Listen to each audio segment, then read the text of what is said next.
बोल। सभी गुरु वैष्णवों के चरणों में मैं दंडवत प्रणाम करती हूँ। हम पुस्तक पढ़ रहे थे महत्वपूर्ण वैष्णव शिक्षाएं, जो कि श्रील गुरुदेव भक्ति विभोर बोधायन गोस्वामी महाराज द्वारा लिखी गई है। आशा करती हूँ आप सभी श्रील गुरुदेव जी की वाणी का रसास्वादन कर इससे लाभ उठा रहे होंगे। अभी तक हमने प्रश्न करे थे 39 तक और आज हम 40 से स्टार्ट करेंगे और हमारा भाग चल रहा था गुरु परंपरा का। इससे पहले हम श्रील गुरुदेव गुरु परंपरा व भगवान के चरणों में वंदना करते हैं। ओम अज्ञानतिम्रान्धस्य ज्ञानाञ्जनशलाकया चक्षुरुमिलितं येन तस्मै श्रीगुरुवे नमः। हे कृष्णा करुणा सिन्धो दीनबन्धो जगत्पते गोपेश गोपिकान्त राधाकान्त नमस्ते ते। तप्त कांचन गौरांगी राधे वृंदावनेश्वरी वृषभानुसुते देवी प्रणमामि हरिप्रिया। श्री कृष्ण चैतन्य प्रभो नित्यानंदा श्री अद्वैत गदाधर श्रीवासादि गौर भक्तवृंदा। हरे कृष्ण कृष्ण कृष्ण हरे हरे हरे राम राम राम हरे हरे। हमारा प्रश्न है 40। क्या हम पहले से ही जान सकते हैं कि भविष्य में हमारे दीक्षा गुरु और शिक्षा गुरु कौन होंगे? इसमें श्रील गुरुदेव लिखते हैं, हमारी बुद्धि प्राकृत है, जबकि गुरु अध्यात्म में स्थित अप्राकृत तत्व हैं। इसलिए एक साधारण जीव के लिए प्राकृत बुद्धि से यह जानना असंभव है कि भविष्य में उसके गुरु कौन होंगे। इसलिए अपने दीक्षा गुरु को पहचानने के लिए हमें हृदय से अति कातर भाव से इस समग्र जगत के वास्तविक गुरु भगवान श्री कृष्ण से प्रार्थना करनी चाहिए।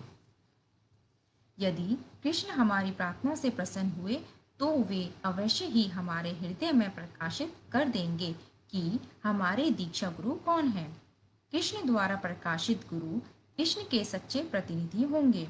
ऐसे गुरु से मिलकर हम अनुभव करेंगे कि उनका एक एक शब्द शास्त्र सम्मत है। उनकी प्रत्येक गतिविधि का कोई न कोई शास्त्रीय कारण होगा।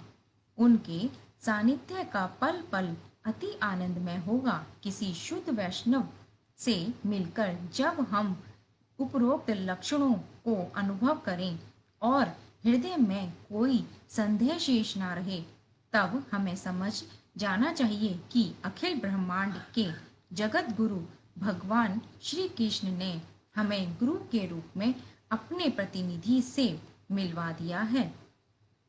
ऐसा अनुभव होने पर एक शिक्षक को कातर भाव से हाथ जोड़कर आश्रय की भिक्षा मांगनी चाहिए। इस प्रकार रीति पूर्वक दीक्षा ग्रहण कर भगवान श्री कृष्ण के भजन में लग जाना चाहिए। प्रश्न 41। यदि किसी संस्था अथवा मठ का कोई प्रचारक लोगों को अपनी संस्था के ऐश्वर्य एवं वैभव से प्रभावित कर अपनी संस्था की ओर खींचता है तथा अपनी संस्था के आचार्य से ही दीक्षा ग्रहण करने के लिए प्रेरित करता है, और यदि कोई व्यक्ति उस संस्था के वैभव ऐश्वर्य से इस प्रकार प्रभावित होकर उस संस्था के गुरु के गुरुत्व को सही से जाने बिना यदि वहां से दीक्षा ले लेता है, तो उस शिष्य की क्या गति होगी? इसमें श्रील गुरुदेव लिखते हैं, यदि वह प्रचारक किसी ऐसे गुरु का प्रतिनिधि है जो कि कृष्ण के शुद्ध भक्त हैं, तो शिष्य के मंगल होने की संभावना है। किंतु आजकल कुछ ढोंगी गुरु स्वयं को पूजे जाने योग्य और आध्यात्मिक रूप से उन्नत दिखाने का प्रयास करते हैं। और कुछ गुरु केवल धनोपार्जन कर अपनी संस्था के संचालन में लगे रहते हैं। ऐसे गुरुओं के पास हरि नाम जपने का भी समय नहीं होता। यदि समय होता भी है तो वे हरि नाम नहीं करते। ये लोग सद्गुरु होने का केवल नाटक करते हैं। ऐसे गुरुओं के शिष्य हरे कृष्ण महामंत्र के वास्तविक लक्ष्य कृष्ण प्रेम को कभी भी नहीं पा सकते। अंततः ऐसे गुरुओं के शिष्यों के हरिनाम जप से केवल पुण्य एकत्रित होता रहता है। पुण्यों के बल से भौतिक सुख की प्राप्ति होती है और वह दूसरे वैष्णवों को स्वयं से छोटा समझने लगता है। फलस्वरूप हरिनाम करने पर भी उसका आध्यात्मिक ज्ञान वैराग्य बढ़ने की बजाय उसका पतन होने लगता है और उसकी भौतिक आसक्ति बढ़ने लगती है। उसके हृदय में निरंतर भक्ति के प्रतिकूल नकारात्मक विचार आने लगते हैं।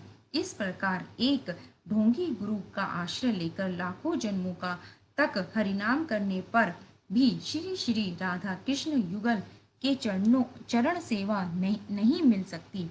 इसके विपरीत कृष्ण के शुद्ध भक्त सत गुरु के चरणाश्रित होकर निरपराध हरिनाम करने से हृदय शुद्ध हो जाता है एवं कृष्ण प्रेम की प्राप्ति होती है। कर्मशः गोलोक धाम में प्रवेश कर चिर आनंद स्वरूप जीवन के चरम लक्ष्य श्री श्री राधा गोविंद की नित्य सेवा प्राप्त हो जाती है। जब एक जीव को श्री श्री राधा गोविंद की सेवा का अधिकार मिल जाता है तब उसे नाना प्रकार के शरीर लेकर इस जगत में अनेक प्रकार के कष्ट भोगते हुए जन्म मरण के चक्र में नहीं घूमना पड़ता। प्रश्न 42। जो व्यक्ति कृष्ण प्रेम प्राप्त कर चुका है उसका आचरण कैसा होता है? इसमें श्रीला गुरुदेव लिखते हैं, जो व्यक्ति कृष्ण प्रेम प्राप्त कर चुका है उसमें लाभ, पूजा, प्रतिष्ठा, जीव हिंसा, कूटी, नाटी इत्यादि प्रवृत्तियां नहीं होती। वह दैन्य एवं सहिष्णु होता है। ऐसा व्यक्ति किसी को भी पीड़ा नहीं पहुंचाता। सभी को वैष्णवोचित सम्मान प्रदान कर निरंतर संख्या पूर्वक हरि नाम जप द्वारा गोलोक धाम में मंजरी भाव प्राप्त कर सखियों के अनुगत्य में श्री श्री राधा गोविंद के नित्य सेवा में निमग्न हो जाता है। प्रश्न 43। आजकल ऋत्विक प्रथा का व्यापक प्रचलन हो रहा है। क्या यह प्रथा वैध है? अगर कोई इसमें शिला गुरुदेव लिखते हैं, अगर कोई गुरु अथवा आचार्य शारीरिक रूप से इस भौतिक जगत में विद्यमान है तो उस गुरु के आदेश से उनका प्रतिनिधि बनकर ऋत्विक प्रथा द्वारा दीक्षा प्रदान करना वैध है। अर्थात एक गुरु दीक्षा इच्छुक व्यक्ति की योग्यता परख कर अपने किसी शिष्य को ऋत्विक मनोनीत कर दीक्षा इच्छुक व्यक्ति को दीक्षा प्रदान करने का आदेश दे सकते हैं। इस प्रकार रीतिपूर्वक ऋत्विक प्रथा वैध है। किंतु जब आचार्य अथवा गुरु जीवों के उद्धार की लीला समाप्त कर अपने नित्य धाम वापस जा चुके हों तब उनके प्रतिनिधि के रूप में ऋत्विक प्रथा द्वारा दीक्षा प्रदान करना बिल्कुल भी वैध नहीं माना जाएगा। प्रश्न 44। मनगढ़ंत अथवा अवैध ऋत्विक प्रथा द्वारा मंत्र दीक्षा ग्रहण करने वाले लोगों की क्या गति होगी? इसमें श्रीला गुरुदेव लिखते हैं, अवैध ऋत्विक प्रथा द्वारा हरिनाम ग्रहण करने से हरिनाम का वास्तविक फल श्री कृष्ण प्रेम कभी भी नहीं मिल सकता। कृष्ण प्रेम मिलने की बजाय भौतिक इच्छाएं एवं भौतिक आसक्ति और अधिक बढ़ेंगी।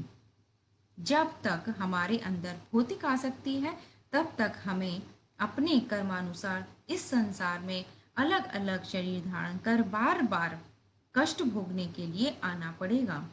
बुद्धिमान व्यक्ति को अवैध ऋत्विक प्रथा द्वारा दीक्षा ग्रहण करने का विचार नहीं करना चाहिए।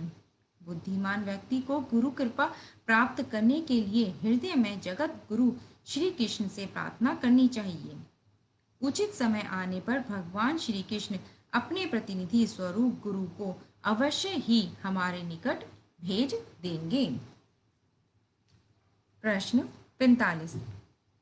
शास्त्रों में कहा जाता है कि गुरु भगवान कृष्ण से अभिन्न है, ऐसा कैसे हो सकता है? इसमें श्रील गुरुदेव लिखते हैं, बाह्य रूप से देखने से गुरु में और भगवान में बहुत से अंतर दिखाई देते हैं, किंतु हमें समझना चाहिए कि गुरु भगवान कृष्ण की करुणामूर्ति स्वरूप हैं। शास्त्र का कथन सत्य है कि गुरु कृष्ण से अभिन्न है। हम भौतिक इच्छा युक्त साधारण जीव हैं। जब तक हमारे हृदय में भौतिक इच्छाएं हैं, तब तक हमें कृष्ण कृपा प्राप्त नहीं हो सकती। भगवान पतित जीवों पर अहेतु की कृपा करने हेतु ही अपने शुद्ध भक्तों को गुरु वैष्णव के रूप में हमारे निकट भेजते हैं।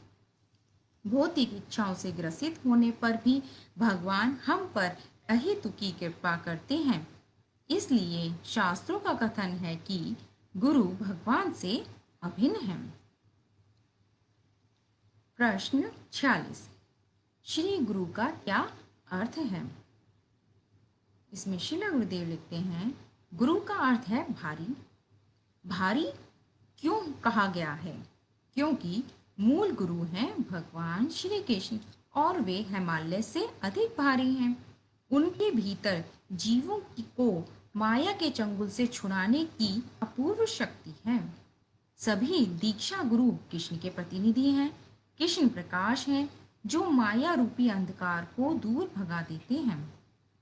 गु का अर्थ है अंधकार, रू का अर्थ है प्रकाश, अर्थात जो हमें कृष्ण प्रेम रूपी प्रकाश प्रदान कर हमारे जीवन से माया रूपी अंधकार को भगा देते हैं, वे ही गुरु हैं।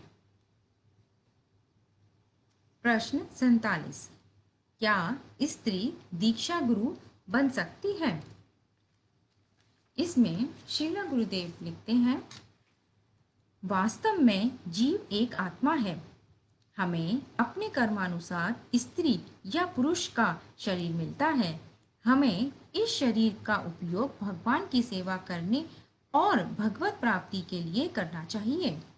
जानवा माता श्री नित्यानंद प्रभु की शक्ति हैं और भगवत धाम में वह अनंग मंजरी हैं। यदि किसी स्त्री के भीतर जानवा माता जैसी योग्यता है तो वह निश्चित ही दीक्षा गुरु बन सकती हैं, लेकिन एक प्रमाणित दीक्षा गुरु बनने के लिए उसका गुरु परंपरा के किसी आचार्य द्वारा नियुक्त होना अति आवश्यक है। वाञ्छाकल्पतरुभ्यश्च कृपा सिन्धुभ्य च पतितानां पावनेभ्यो वैष्णवेभ्यो नमो नमः। हरे कृष्ण।